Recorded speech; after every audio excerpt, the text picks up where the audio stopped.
I'm going to find sufficient evidence to find you guilty, and at this time, I'm going to find you guilty of aggravated robbery. I'm going to sentence you to a term of 25 years in the institutional division.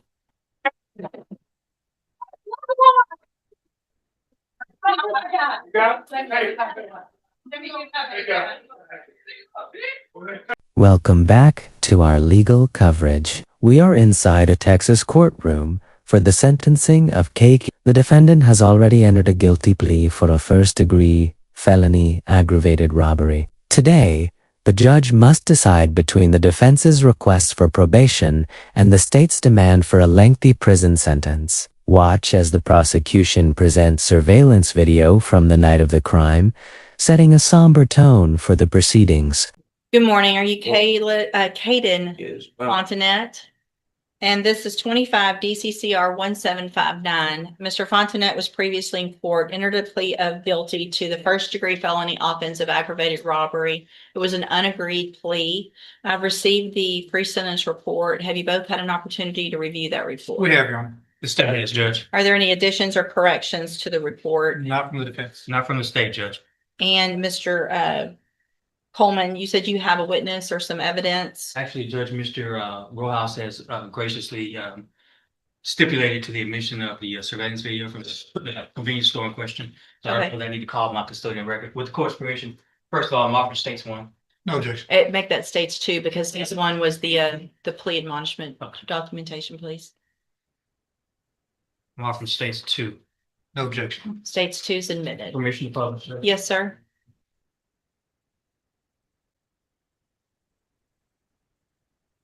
Judge, I think that's all I wish to publish unless the court wants to see the entirety of the video. But I think that's enough. Okay.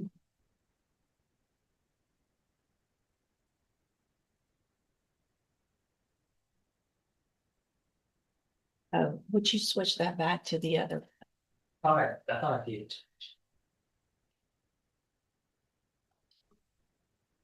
Yeah, back on camera, you mentioned. Which you might too. Oh, you want to?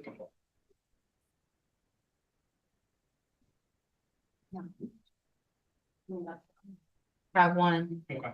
Well, HDMI one is the laptop. Not fine. HDMI two.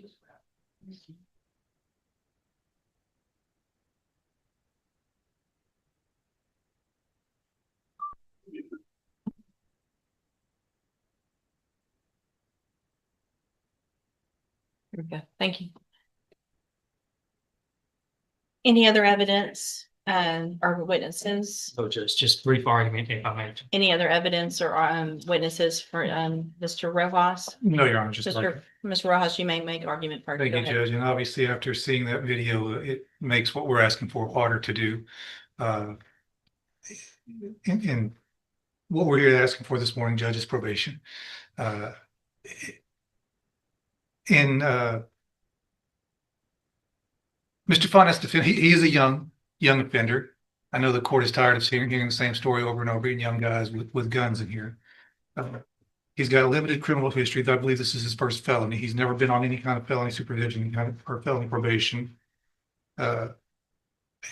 Unfortunately, he's just fallen into the same situation that we see so many other youthful offenders fall into. He's got no direction in life. He's very little support at home. Sees no way out of the situation that he's in, so he goes and decides to rob a store and get some money. Did the wrong thing. And if his story in the PSI is to be believable for what I believe is the right reason, he's trying to help his mom out at home, he's trying to pay some bills, keep the lights on. Certainly, there are better ways to go about doing that. And I hope that the time in jail has taught Mr. Fontanet that. We've got options here, Judge. We can send him to prison or we can put him on probation. Certainly, he's on the road if this conduct continues, he's on the road with prison. I don't know that the day is the best time to make that exit for him. He's got a long life to live. We can send him to prison. He can be there for a few years and come back out. I don't know that he's going to get the help that he really needs in prison. There are programs available on probation that if he's serious about turning his life around, like he says in the PSI, those programs can help him. And if he does take advantage of those, it in turn would make the community a little bit safer. Because it'd be one less guy running around with a gun when he does get out of prison, if that was the road that you chose to take. Plan on living at home with his mom. I think he has some younger siblings there. To his benefit, before he was even arrested, he started a GED. I think on the night that this happened, he had just finished a GED class and made a dumb decision to go hang out with these guys that he should not have been hanging out with, and did this robbery. Again, Judge, you've got two options. You can send him to prison, or you can try to get him some help on probation, and hopefully he will take advantage of that. And certainly if he doesn't, we're going to know pretty quick, and you'll have another chance to send him to prison probably for a longer time. At this point, the defense is highlighting the defendant's lack of criminal history and his family situation, hoping for rehabilitation through probation. However, the prosecution is about to shift the focus back to public safety. Pay close attention to how the state uses the surveillance video as a turning point. In Texas law, an affirmative finding of a deadly weapon, which we saw in the footage, significantly raises the stakes for the final sentence. Right, thank you. Yeah. What is the status of the other two? Are there co-defendants? Have they been charged? They have been charged, Judge, and I have both of their cases, Judge. And they have not been sentenced yet or No, anything Judge. like that? No, Okay. Judge. All right, go ahead, Mr. Coleman. Yeah, I'll be brief. Whether it's the Pine Club Apartments or Rogers Park or a Speedy Mart, you've seen this, and we've seen this in this community all too often. I'm preaching to the choir, Judge. Prayer vigils and advisory committees, all of that stuff's fine, but you judge where the rubber meets the road. You are that person that can protect the community from somebody like this defendant. You are that person that can either let him walk out of this courtroom on probation with a piece of paper with conditions and promises that he won't resort to this kind of violence that you saw on that video, or you can ensure that the community is safe by putting him behind steel bars, concrete wall, and razor wire fence. Judge, I'm just asking, I'm not in the habit of begging, but on behalf of this community, I'm begging that you sentence this defendant to prison. The message that needs to be sent to this defendant and his circle of friends and anybody who would want to be like this defendant is that if you pick up a gun with the intent to commit violence, you're gonna pick up a 15, 20, 25-year prison sentence, Judge. And I'm just asking that you do this on behalf of people who live at the Pine Club Apartments, who just want to live in peace, people who want to go take a walk at Rogers Park and not be robbed, and somebody that wants to stop at a Speedy Mart convenience store and pick up some snacks without becoming a victim of a robbery. That's all I have, Judge. Thank you, Mr. Coleman. So, Mr. Fontenette, there was a time some years ago that there really wasn't even a question. State's attorneys were recommending youthful offenders, probation, let's give everybody an opportunity. And things have just changed in such an incredibly dangerous way with young people doing what I just saw you do on that screen.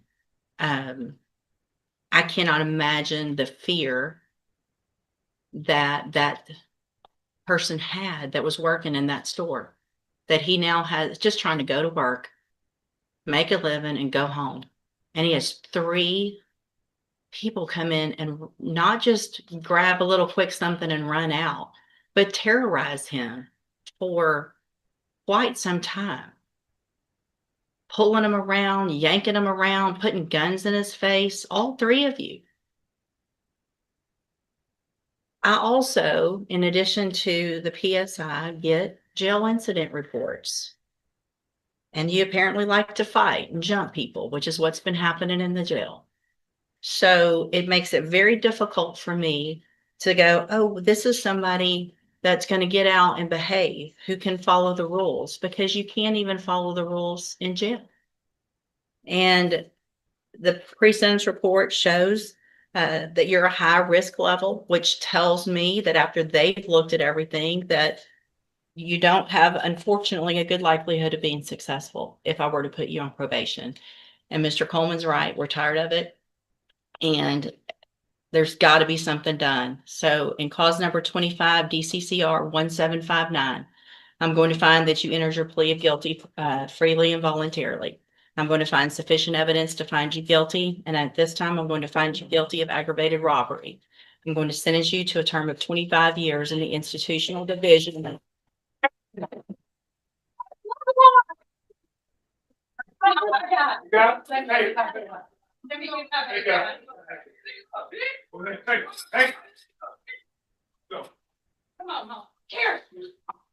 going to sentence you to a term of 25 years in the institutional division of the Texas Department of Corrections. You will receive credit on that sentence for any time that you've been in custody that the law gives you the right to receive. I'm handing you the trial court certification. This was not an agreement. You have some rights to appeal. I have also handed you a written admonishment regarding your ineligibility to possess a firearm or ammunition. Because of the judgment entered against you, you're ineligible under Texas law to possess a firearm or ammunition. Possession of a firearm or ammunition could lead to charges against you. You can talk to Mr. Rojas about any questions you have about that. I am making an affirmative finding of a deadly weapon. Mr. Fontenette, I understand that this is harsh, and I know you believe this is harsh, but I think this is necessary. I hope that you go and you make things right. You can get out of prison. You're still going to be young, and you can make your life better. That's going to be up to you, okay? You can go back with the bailiff.